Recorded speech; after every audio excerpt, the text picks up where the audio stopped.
안녕하십니까. BTV 주간종합뉴스입니다. 설 연휴는 끝났는데 겨울 날씨답게 추위가 계속 이어지고 있습니다. 이번 주 주간종합뉴스는 지역별 개발 소식을 중심으로 전해드리겠습니다. 먼저 광진구 소식부터 전해드립니다. 광진구의 도시계획 사업이 속도감 있게 추진되고 있습니다. 군자역 일대 상업지역을 확대하는 내용의 지구단위 계획이 지난 13일 최종 고시됐는데요. 천호대로를 축으로 아차산역과 광나루역까지 개발 밑그림을 확대될 전망입니다.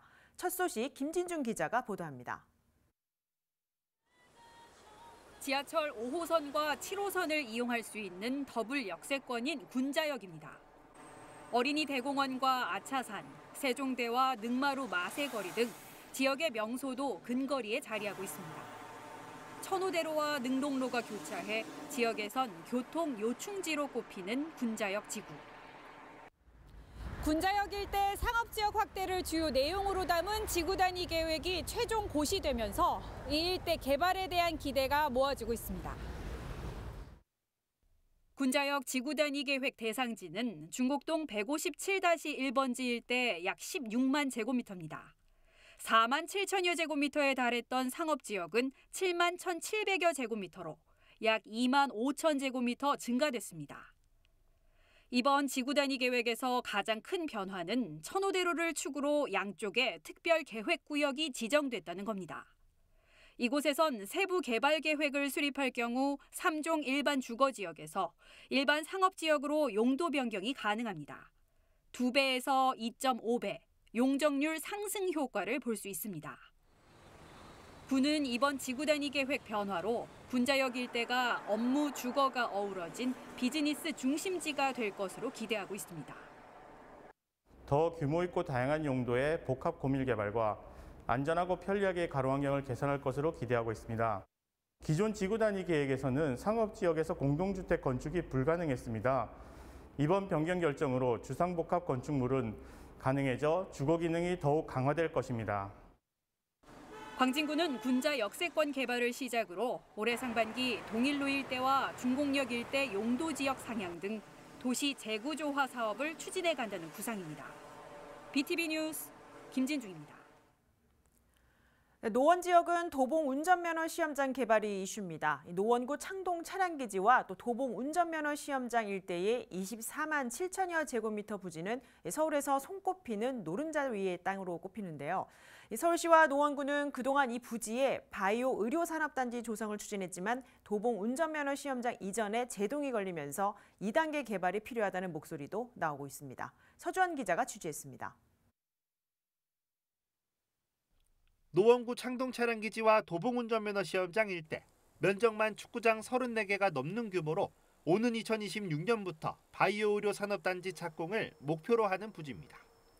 이에 맞춰 차량기지는 2025년 남양주 진접으로, 도봉 운전면허 시험장은 의정부 장암으로 이전할 계획이었습니다. 그러나 지난해 지방선거 이후부터 상황은 조금 바뀌었습니다. 신임 김동근 의정부 시장이 후보 시절부터 장암은 도시개발의 핵심 지역이라며 도봉면허 시험장 이전 전면 철회를 강하게 주장하고 있는 겁니다. 해당 부지는 의정부 교통의 요지입니다. 의정부 성장의 핵심 지역입니다. 서울시의 기피시설을 의정부에 유치할 이유가 없습니다. 결국 최근 노원구에서는 2단계 개발이라는 개념이 나왔습니다. 도봉면허 시험장 이전을 기다리느라 착공 시기를 늦추지 말고 단계를 나눠서 개발하자는 취지입니다. 시장 하나 바뀌었다고 약속했던 일이 완전히 백지화돼버리는 이런 황당한 세상을 살고 있습니다. 그래서 여기는 2단계 개발로 가자는 겁니다. 1단계로 차량기지가 먼저 2025년에 철거를 하니 여기서부터 시작을 하자는 겁니다. 하면서 2단계로 면허시험장도 의정부를 계속 설득하든 아니면 다른 대안 모델을 만들든. 노원구는 바이오 의료 산업단지 조성에 자신감을 보이고 있습니다. 올해 관련 기본 계획을 수립하고 서울대학교 병원 유치를 위해 서울시 등과 3자 협약 체결을 추진 중입니다. 전국에 30개의 바이오 단지가 있는데 다 실패했다고 봅니다. 왜 실패했냐? 병원이 없었기 때문에 그렇습니다. 인천 송도에 병원이 없습니다. 그래서 노원 바이오 단지가 성공하기 위해서는 여기에 큰 병원이 하나 들어와야 됩니다. 다행히 서울대학병원을 제가 유치를 했습니다. 까마득하기만 했던 착공 시기가 이제 3년 앞으로 다가온 창동 차량기지 개발. 과연 지금의 밑그림대로 본궤도에 오를 수 있을지 관심이 모아집니다. BTV 뉴스 서주원입니다. 네, 지속적으로 보도했던 서대문구 신촌 연세로가 달라졌습니다. 일반 차량이 다니기 시작한 건데요. 네, 9월까지 임시 허용되는데 지금부터 상권에 미치는 영향 등이 분석됩니다. 이륜차 통행 제한 등 풀어야 할 숙제도 있습니다. 네, 김대우 기자가 연세로를 다녀왔습니다. 버스만 다니는 도로였지만 이제는 다른 차량들이 보입니다. 일반 승용차는 물론 택시 등도 자유롭게 오갑니다. 한시적으로 차량 통행이 허용된 신촌 연세로의 모습입니다. 차량 운전자들은 반기는 분위기입니다. 못 다녔다가 다니시잖아요. 네. 편리하세요, 좀 어떻게? 괜찮아. 이 밖에 다닐 게 없잖아. 대가리. 반면 보행자들은 약간의 불편함을 나타냅니다. 차 없을 때는 횡단보도 그냥 막 건너 다닐 수 있었는데 횡단보도 없어도 차 생기면 좀 그런 거에서 불편한 점이 좀 있는 것 같아요. 일반 차량 통행이 임시 허용된 건 지난 20일. 얼마 지나지 않은 만큼 연세로를 통행하는 승용차는 아직 그리 많지 않은 상황입니다.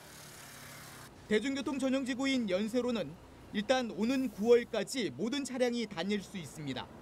서울시는 이 기간 동안 차량 통행이 상권에 미치는 영향 등을 분석해 대중교통 전용지구 운영 여부를 최종 결정할 방침입니다.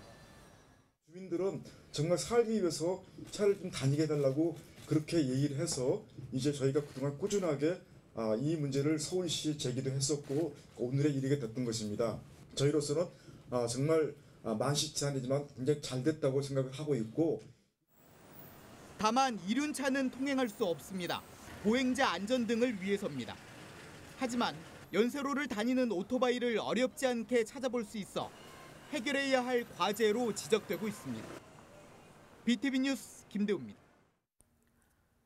네, 추운 날씨에 불이 난 현장이 여전히 방치된 곳이 있습니다. 중구 남대문시장 출입구 대로변 건물에 화재가 발생한 지 한 달이 지났는데 아직까지 건물 잔해가 그대로 방치됐는데요. 일대로 오가는 시민과 상인들이 안전사고 위험에 노출돼 있습니다. 이재원 기자가 취재했습니다.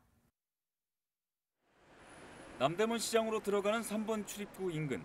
지난 12월 14일 발생한 화재의 흔적이 그대로 남아 있습니다. 건물 주변으로 안전 라인을 설치하기는 했지만 뼈대만 남은 건물은 붕괴 위험성을 안고 있습니다. 화재 잔해는 건물 안에 그대로 남아 있고 화재로 인한 악취로 인근 상인들은 고통을 호소합니다. 그래야지 주변에 냄새가 안 나는데 냄새 안 날 수가 없잖아요. 치워야지 냄새가 좀 깨끗하지. 시장도 살리고 여기도 살리고. 저기도 청소하는데 냄새가 계속 나 이게. 아무래도 좀 보기가 저러니까 좀 그렇긴 하죠. 일단 보기에 사람도 왔다 갔다 거리는데 보기에도 안 좋고 냄새도 아직까지 나고. 근데 오래 걸린다던데 말로는 한 1년 정도 걸릴 거라던데. 화재 후 한 달이 지났는데 처리에는 시간이 더 걸릴 수도 있다는 말입니다. 왜일까? 해당 건물은 위법 건축물로 건축물 대장에도 등재되지 않은 곳입니다. 따라서 건물은 화재 보험 대상이 아닙니다.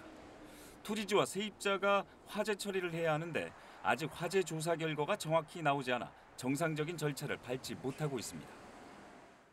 경찰 조사가 아직 안 끝나서 그래요. 수사가. 원인은 밝혀졌고 그 원인에 대한 수사를 또 한대요. 그 다음에는 무슨 구청 허가까지 받아야 되니까 이건 정확히 모르는 거예요, 다들. 민간부지에서 발생한 화재이기 때문에 구청에서는 처리만을 기다리고 있는 상황. 붕괴 위험성을 안고 있는 건물 잔해가 방치되면서 일대 상인과 시민들은 안전사고 위험에 언제까지 노출돼야 하는지 답답할 따름입니다. BTV 뉴스 이재원입니다.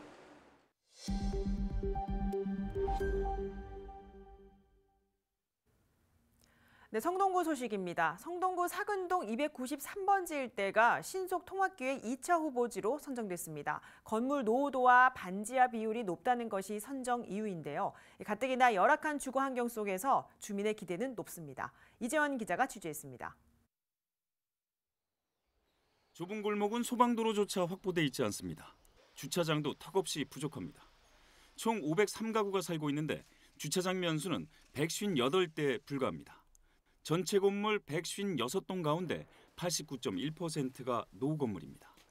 특히 이른바 반지하 주택이 있는 건물이 전체 69.2%를 차지합니다. 성동구 사근동 293번지 일대가 2차 신속통합기획 후보지로 선정됐습니다. 주민들의 기대는 높습니다. 40-50년씩 집이 이제 오래되다 보니까 보수해야 되는데도 이제 보수비도 또 많이 들어가고 이제 단독주택에 살다 보니까 아파트에서 이제 한번 좀 살았으면은 그런 기대감들이 많은 것 같더라고요.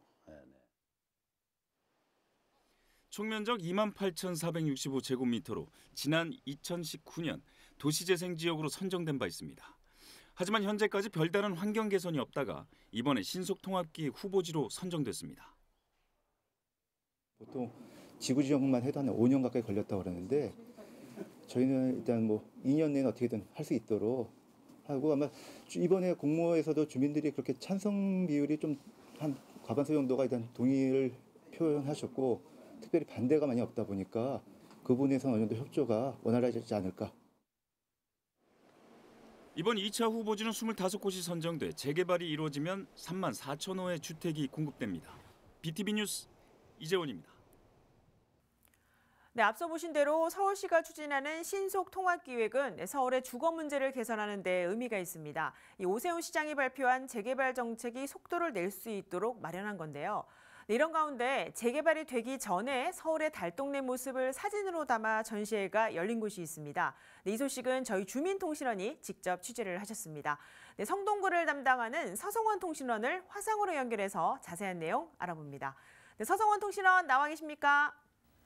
네, 서성원입니다. 네, 반갑습니다. 앞서 리포트에서 이 서울시가 지난 연말에 발표한 신속통합기획 후보지 가운데 이 성동구 사근동 내용이 보도가 됐습니다. 향후 재개발의 속도를 내겠다는 건데 이런 상황에서 이 달동네 사진전을 취재하셨다고 들었습니다. 어떤 내용인지 어떤 내용의 전시인지 소개해 주시죠. 내 마음속의 어몽랜드라는 전시회인데요. 지난 1월 13일부터 서울대 미술관에서 열리고 있습니다. 임정의, 김정일, 최봉림, 김재경 이렇게 4명의 사진가들이 달동네 사진 196점을 모아서 전시하고 있습니다. 달동네 사진은 1960년대, 80년대, 90년대 재개발 예정지의 달동네들 모습입니다. 그동안 달동네라고 하면 누추한 환경으로 저소득층의 주거지로 인식하면서 사람들이 기억에서조차 삭제하는 과정을 밟아왔다는 게 주최 측의 설명입니다. 어떻게 해서 달동네 사진전을 열게 되었는지 오진희 서울대 미술관 학예사의 말을 직접 들어보겠습니다. 저희 서울대학교 미술관에서는 우리 한국 사회가 너무나 빠른 어떤 근대화 그리고 도시개발 정책 때문에 우리의 소중한 삶의 터전, 주거 공간을 굉장히 많이 대체되고 잃어버렸던 그런 경험을 지금에 와서 반성적으로 되돌아보고 그러한 경험이 좀 더 장소의 소중함을 다시 되새길 수 있는 기회를 마련해보고자 이번 전시를 기획하게 되었습니다. 네, 말씀하신 내용을 들어보니 이 달동네에 살고 있는 주민들의 삶의 현장이 고스란히 느껴집니다. 옛 골목이지만 그래도 남다른 삶의 의미가 있을 듯한데 전시 작품을 배출한 작가들은 어떤 생각을 가지고 있는지 그것도 궁금합니다. 1960년대에 성동구 금호동과 행당동에 살면서 동네 지역을 사진으로 기록한 건축사진 전문가 임정의 작가를 만나봐 얘기를 들어보았습니다. 작가에 따르면 사진은 기록성이 있어서 미래 후손들에게 전달자 역할을 하고 싶었다고 했습니다. 남곡동, 봉천동, 금호동의 골목은 역사적인 현장이라면서 도시가 팽창하면서 흔적을 없앴는데 지금은 사진으로만 볼 수 있는 것이 안타깝다고 했습니다. 부산의 감천동은 잘 가꾸어서 사람들이 많이 찾는 관광 명소가 되지 않았느냐고도 했습니다.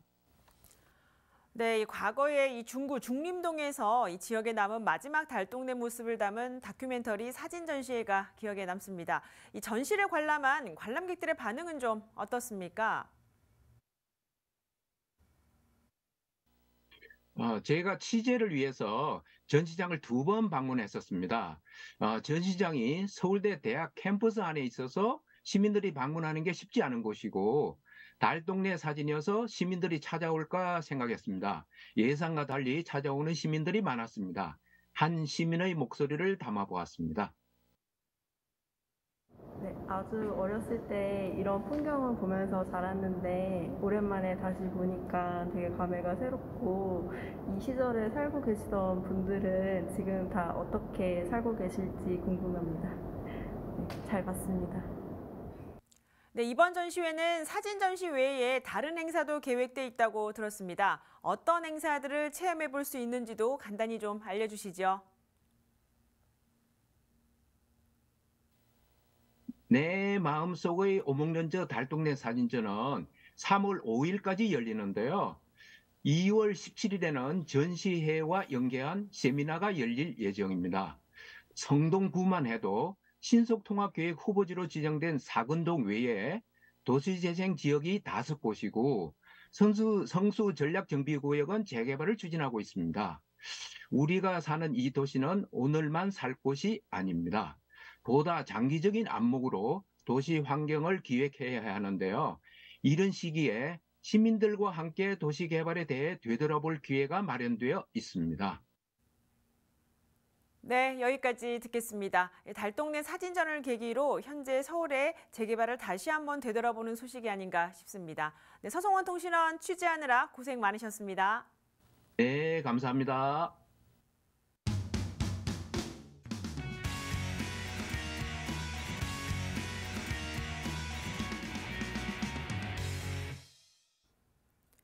네, 다음 소식입니다. 중구가 수건 사업 가운데 하나인 남산 고도 제한 완화를 위해 기본 구상 용역에 착수했습니다. 향후 발표될 서울시 고도 제한 정비 계획에 남산 고도 제한 완화 방안을 넣는다는 계획입니다. 이재원 기자가 보도합니다.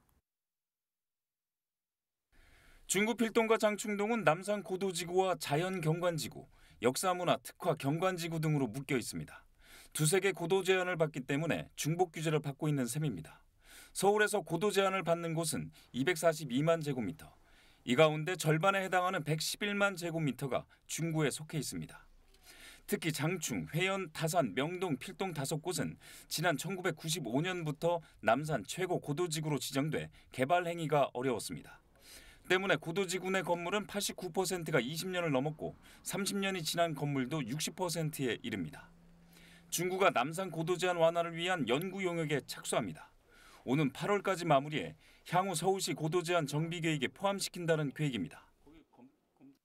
전문 영역을 통해서 그동안의 행정에서 도외시하거나 애매했던 부분을 저희가 합리적으로 설득 논리를 만들고 개선할 것은 개선하고 또 완화할 것은 완화하는 정책으로 정책이 큰 틀에서 지금 추진되고 있다, 이렇게 보시면 될 것 같습니다. 군은 연구 영역을 통해 구역별 경관 분석과 시뮬레이션으로 적정 높이를 도출한다는 계획입니다. 이를 통해 획일화된 고도 제한을 개선하면서도 남산 경관은 유지한다는 목표입니다. 중구는 연구 영역과는 별도로 설문조사, 주민 토론회 등을 통해 의견 수렴과 공론화에 나설 계획입니다. BTV 뉴스 이재원입니다. 네, 노원구에 있는 천문우주과학관에 한 해 평균 5만 명 이상이 방문하고 있습니다. 별과 우주에 관심이 많은 아이들에게 특히 인기라고 하는데 비슷한 시설이 올 하반기 강서구에서도 선을 보이게 됩니다. 김대우 기자가 취재했습니다. 반원 모양의 천장에 빔을 쏴 별자리 등을 보여줍니다. 천체 투영실이라는 시설로 다양한 동영상도 상영할 수 있습니다. 별은 물론 행성까지 직접 볼 수 있는 천체 망원경도 여럿 눈에 띕니다. 중계근린공원에 있는 노원 천문우주과학관입니다. 천문과 관련된 특화된 과학시설이라고 보시면 될 것 같습니다. 도심에서 별을 본다는 게 쉽지가 않다라는 생각을 많이 가지고 계시거든요. 근데 저희 과학관에 오시면은 천문대를 이용을 해서 달과 별들을 관측할 수 있기 때문에 한 해 평균 5만 명 이상 다녀가고 있습니다. 별과 우주 등에 관심인 아이들에게 특히 인기입니다. 이곳 노원 천문우주과학관보다는 규모가 작지만 비슷한 시설이 올해 서울 강서구에서도 문을 엽니다. 방화동 방화근린공원 안에 지어지고 있습니다. 강서천문우주과학관으로 지하 1층, 지상 2층 규모입니다. 1층에는 전시실과 프로그램실이, 또 2층에는 천체 투영실 등이 조성됩니다. 이르면 오는 7월, 늦어도 8월에는 주민들에게 선보일 전망입니다.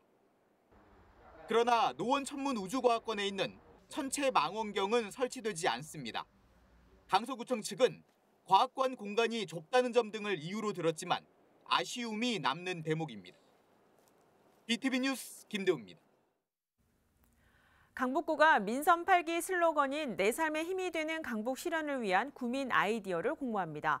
공모에 접수된 아이디어들은 내부 심의를 거쳐 구정 정책에 반영될 예정이며 강북구는 상금 등도 지급할 계획입니다. 공모에는 강북 구민이나 강북구 내 직장, 학교 구성원이면 누구나 참여할 수 있습니다. 신청은 다음 달 13일부터 3월 31일까지 강북구청 홈페이지와 기획예산과로 접수하면 됩니다.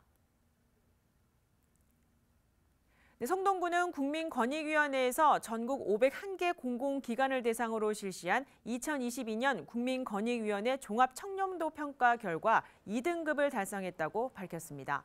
종합청렴도는 구민과 직원이 체감한 부패인식과 경험을 측정한 청렴 체감도와 지난 1년간 반부패 추진 실적 성과 및 부패 사건 발생 현황을 평가해 5개 등급으로 구분됩니다.